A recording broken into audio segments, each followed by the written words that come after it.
নমস্কার, আমি শুভ। এই ঘটনাটা মোটামুটি আমাদের সবারই জানা। আহ, বিভূতিভূষণ বন্দ্যোপাধ্যায় যখন অপুকে নিয়ে একটি গল্প লেখেন, যেটা পরবর্তীকালে মাটির ভেপু এবং পথের পাঁচালী নামে আসে, সেই ঘটনার উনি কিন্তু প্রথম গল্পের নাম রাখেন অপুর কথা বলে।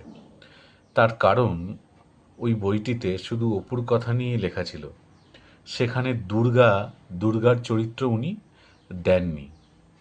তারপরে একদিন ভাগলপুরে উনি একটি মেয়েকে দেখেন, 8-9 বছরের একটি মেয়ে, একটি মোটা সাদা লাল কাপড়ের শাড়ি পরে আছেন।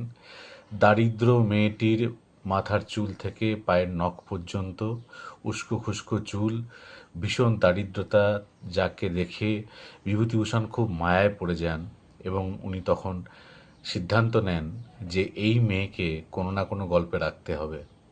এবং তারপরে সেই মেয়েকে দুর্গার চরিত্র দিয়ে উনি মাটির ভেপু এবং পথের পাঁচালীতে রাখেন।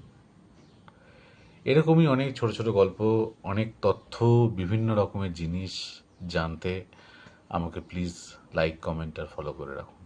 নমস্কার।